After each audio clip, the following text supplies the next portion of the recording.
All right, welcome to the deep dive. Today, we're going to tackle something pretty fundamental. Hmm. We're going to be talking about creative problem solving, also known as CPS. That's right. And we've got decades, actually, like more than 4 decades No. of research. And we really want to give you an understanding Yes. of how to use this in your own life to be a more effective and creative Absolutely. problem solver. Yeah, and this isn't just something that's just theory, right? Right. These are practical tools, a different lens through which to view your challenges, Yes.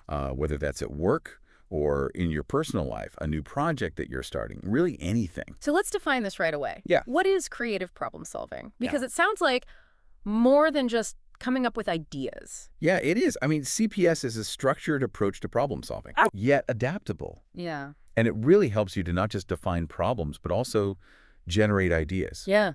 And crucially, figure out how to implement those ideas. And, uses both creative and critical thinking. So it's not just this rigid step-by-step process, Mhm. right? It's much more fluid now. It is, yeah. Yeah. The modern view of CPS is really descriptive. It's about understanding Mm-hmm. kind of the natural flow of effective problem solving Okay. and having this toolkit that you can pull from, as opposed to this fixed recipe. So it sounds encouraging, actually. What are the core beliefs Yeah. that CPS is built on? Yeah, so CPS operates on this really empowering belief that everybody has creative potential. Okay. It's not just for, the select few creatives. All right. Secondly, creativity isn't just confined to the arts. It really shows up Oh, yeah. across every aspect of life, whether that's at work or, just trying to figure out, better way to organize your day. Yeah, that's a good point. Sometimes we box ourselves in thinking of creativity as like a certain thing, like Yeah, the arts or something. exactly. Another one is that each of us approaches and expresses creativity based on our own unique interests, preferences, ways of thinking. Yeah. So what sparks creativity in one person might be different for another. Right. Also, it's important to remember that people could be creative at different levels of accomplishment Mm. and impact. Some people, it's every day, small little things. Yeah. Others, it's on this grander scale. But crucially, the research suggests that through self-awareness Yeah. and practice, you can improve those abilities. Oh, that's great. Yeah. So it is a skill that can be developed. Absolutely. Okay, so, this framework didn't just come out of nowhere. So what are the historical roots of CPS? Like, how far back does this go? Yeah, so the foundation was laid by Alex Osborn in the 1950s. Okay. He was a huge believer that everyone has creative potential. Okay. He stressed the importance of both imagination, Okay. generating ideas without judgment, and then Hmm. judgment. So evaluating those ideas, Mm. and that both are essential Hmm. for creative productivity. And that we can learn to use both. Absolutely, yeah. Okay, so Osborne kind of starts it off. Who takes this idea and runs with it? Yeah. So Sidney Parnasse joins Osborne in the mid-1950s. Okay. And they actually formed a more a formal 5-step process model Okay. of CPS. And so Parnasse, along with other collaborators, Ruth Knoller, Angelo Biondi, they spent a lot of effort in the mid to late 1970s Okay. developing CPS and trying to make those methods really accessible to a wider audience. They even established academic programs at universities to teach CPS. Wow, so from just an idea to Yeah. university courses. That's pretty Yikes. impressive. Yeah. And it doesn't stop there, right? But it doesn't stop there. In the 1970s and 80s, researchers like Knoller, Treffinger, Isaacson, and Firestein continued to refine and expand the CPS framework, Right. exploring applications in various fields from business to education. Okay, so we see that CPS model itself evolving, and we go from 5 to 6 stages. Yes. Can you talk about that? What's the thinking behind that? Yeah, so in 1985, Scott Isaacson and Donald Treffinger Okay. introduced a 6-stage model. Yeah. The key addition here was something called mess finding. Mess finding. Yes. Okay. Which is really all about just identifying those broad challenges Okay. or opportunities that we're seeing. They also made a bunch of tweaks to the existing stages. Okay. The early stage of gathering information became data finding, Okay. with a greater emphasis on just collecting a wide range of inputs. Right. They highlighted the importance of divergent thinking, Yeah. so coming up with lots of different ideas, and convergent thinking, Right. which is about, narrowing and focusing those ideas. Hmm. And those stages, solution finding, acceptance finding, were also broadened. Okay, so more comprehensive approach, and then these stages were organized even further. Yes. So they were organized into 3 overarching components: understanding the problem, generating ideas, and planning for action. Oh, okay. So let's dig into that first component, understanding the problem. Yeah. So the way CPS looks at a problem is different. It's not just something being wrong, right? Exactly. CPS broadens the traditional view of a problem. So as opposed to, seeing it as a puzzle with just one right answer. Right. It really emphasizes that problems can be opportunities, Okay. chances for positive change. Mm-hmm. So it's about seeing them not just as obstacles, but as potential for innovation. So it's a very proactive definition. Absolutely, yeah.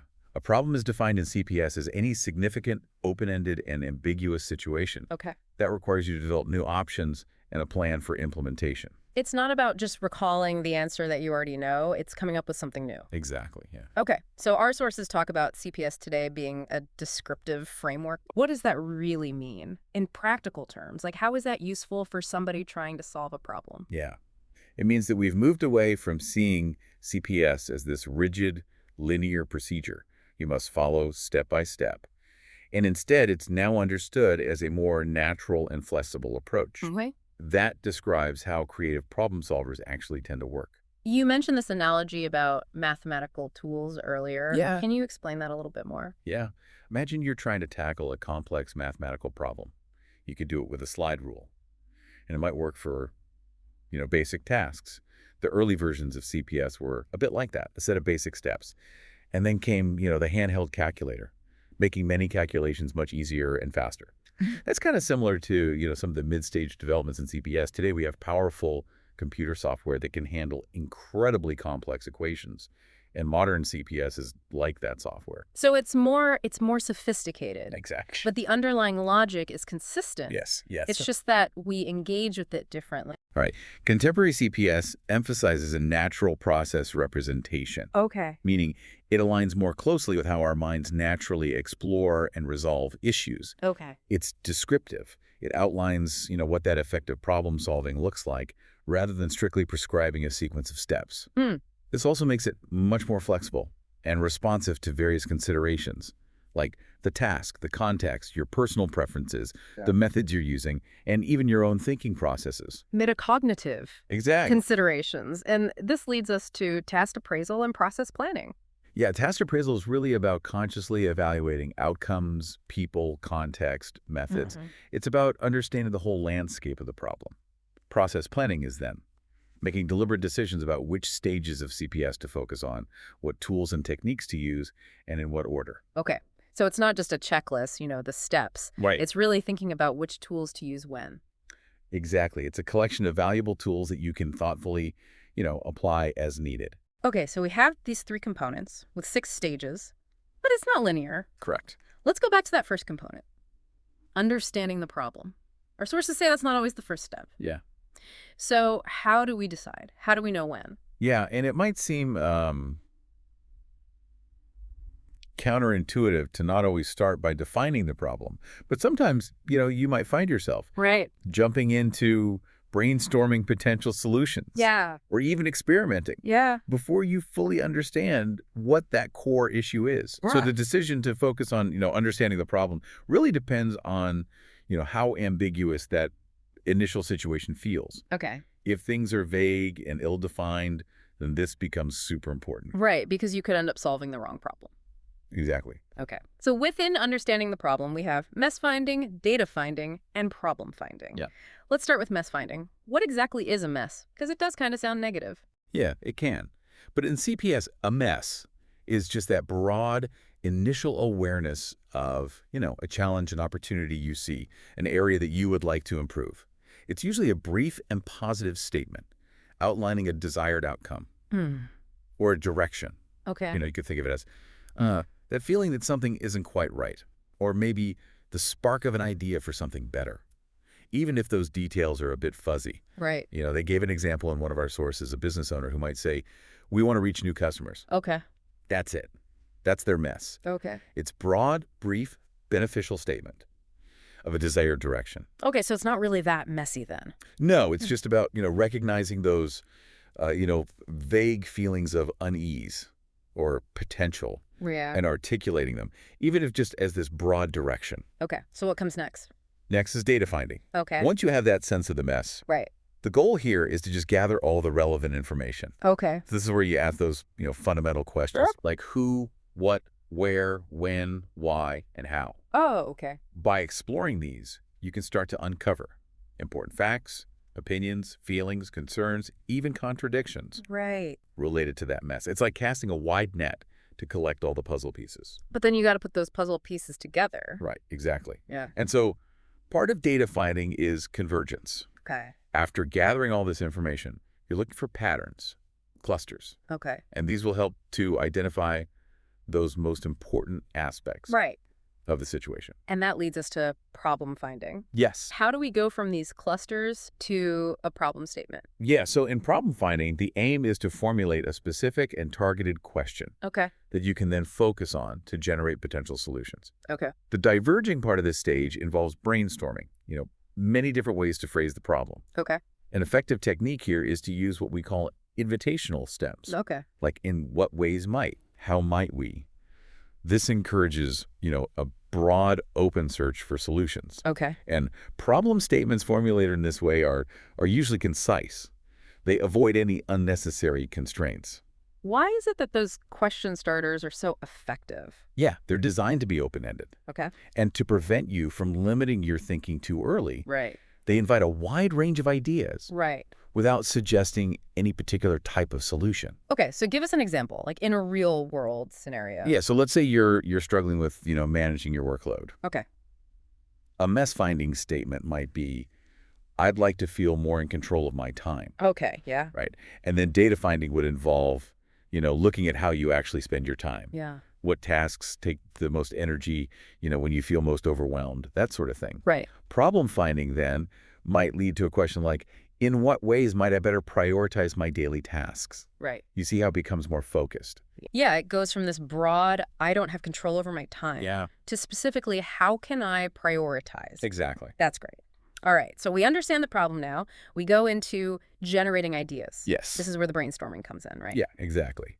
This component has a single but powerful stage, Okay. idea finding.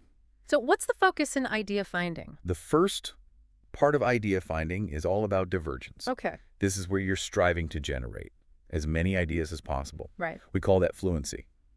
Trying to come up with a wide variety of different kinds of ideas. Okay. That's flexibility. Aiming for novel and unusual ideas. Right. That's originality. Yeah. And even trying to expand on some of your initial ideas Mhm. with more detail. Okay. That's elaboration. So you're pushing beyond the obvious. So it's quantity over, it's quantity and variety Yeah. more than anything else. Absolutely. Yeah. And then, just like in the earlier stages, Right.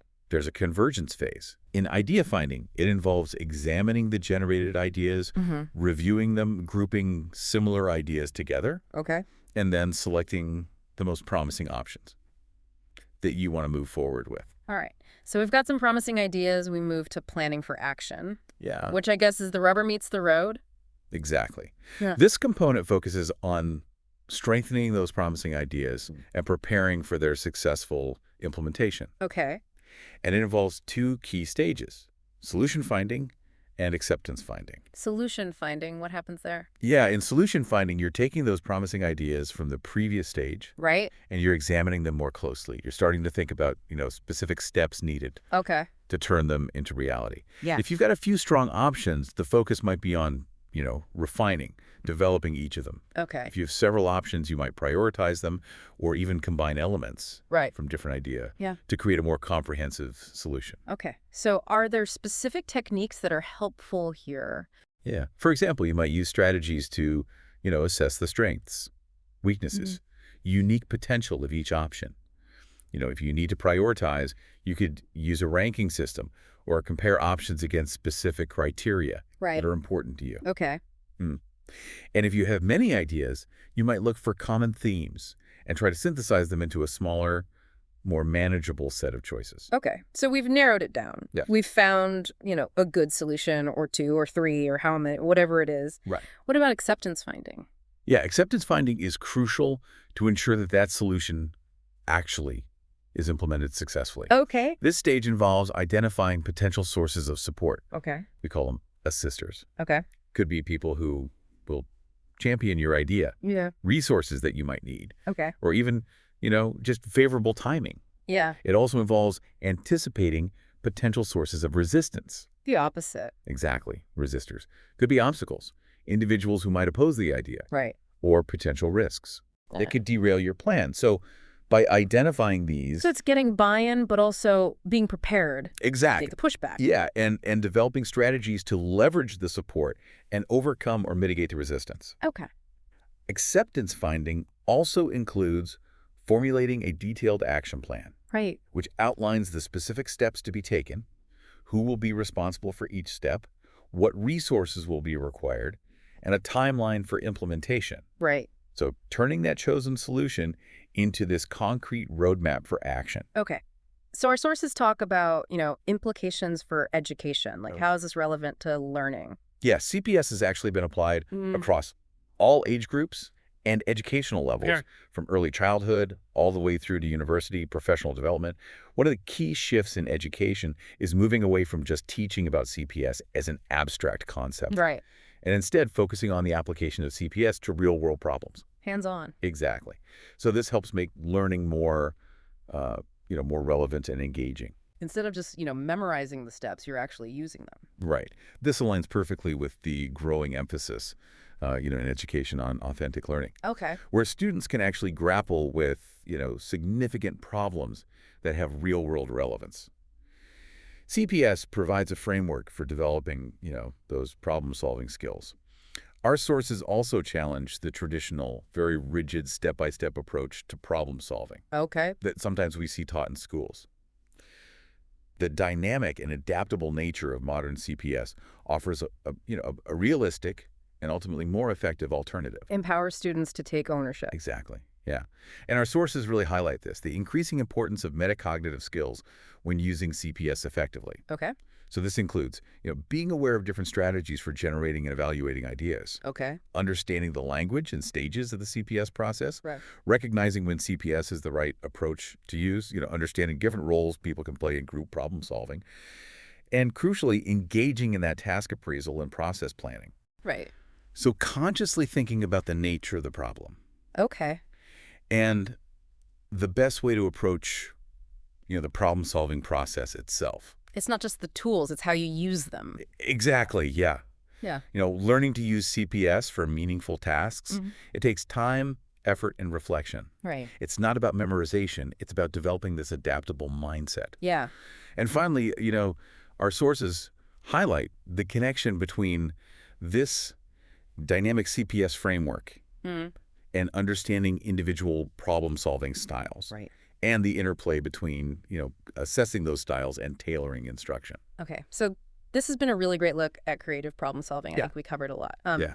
So some key takeaways for you, the listener. Yeah. CPS is a dynamic Mhm. and adaptable framework for tackling problems. Creatively, it emphasizes flexibility, understanding the problem deeply, generating a wide range of ideas, and then planning for action. Right. And it's not this rigid formula. Very It's good. really more of a Yeah. toolkit to enhance your natural creative abilities. So it's evolved over the past few decades, It right? has. It's gone from a more linear, prescriptive model Right. to a flexible, descriptive approach that really emphasizes thoughtful application and awareness of your own thinking.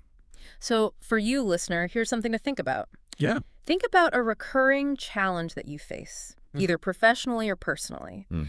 And how might applying those stages, mess finding and problem finding, even in a preliminary way, Yeah. help you to reframe that situation Absolutely. and open up new possibilities that you That's- haven't even considered? That's a really good point. Yeah. What assumptions are you making right now about this challenge? Yeah. And maybe even taking a step back Yeah. from those assumptions and saying, okay, is this really the problem?